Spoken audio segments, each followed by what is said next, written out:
முருகனை எப்போது ஆண்டி கோலத்திலும் ராஜ அலங்காரத்திலும் தரிசிக்க வேண்டும் என்று தெரிந்து கொள்ளலாம் வாருங்கள். முருகப்பெருமானை எந்த கோலத்தில் தரிசனம் செய்தால் என்ன பலன் கிடைக்கும்?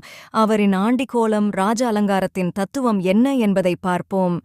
ஒருவருக்கான வீரம், தைரியம் ஆகியவற்றை அளிக்கக்கூடிய தெய்வம் செவ்வாய் பகவான். செவ்வாய்க்குரிய அதிபதியாக முருகப்பெருமான். அதன் காரணமாக செவ்வாய்க்கிழமைகளில் முருகப்பெருமானை தரிசனம் செய்வது விசேஷமாக பார்க்கப்படுகிறது. நம் இன்னல்களை நீக்கி நற்பலனை அளிக்கக்கூடிய முருகப்பெருமானை ஆண்டிக்கோலத்தில் தரிசிக்கலாமா, ராஜ அலங்காரத்தில் தரிசிக்கலாமா என்ற கேள்வி பலரின் மனதில் இருக்கிறது.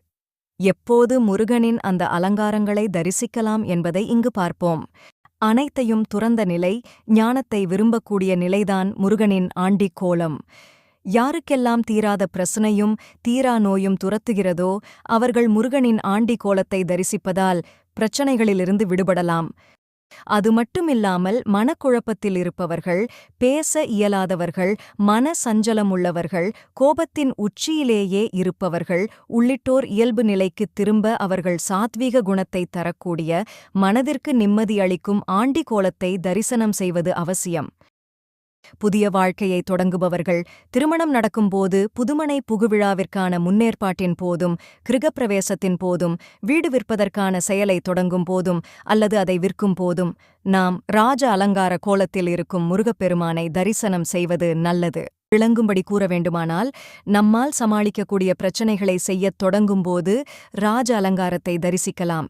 இறைவன் அந்த செயல்களை நிறைவேற துணைக்கு நிற்பார். அதுவே நம்மால் கையாள முடியாத மருத்துவ சிகிச்சை, நோய், கடன் பிரச்சனை, வறுமை என நம்மால் கட்டுப்படுத்த முடியாத பிரச்சனைகளை தீர்க்க முருகனின் ஆண்டி கோலத்தை நாம் தரிசிப்பது உத்தமம்.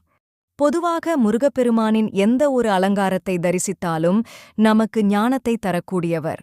ஒருவருக்கு ஞானம் கிடைத்தாலே அவன் சரியான பாதையில் சென்று பிரச்சனைகளை தீர்த்து இன்பமான பாதையில் பயணித்து வாழ்க்கையை வழிநடத்துவான். அதனால் நாம் தவறாது முருகப்பெருமானை வழிபடுவது அவசியம்.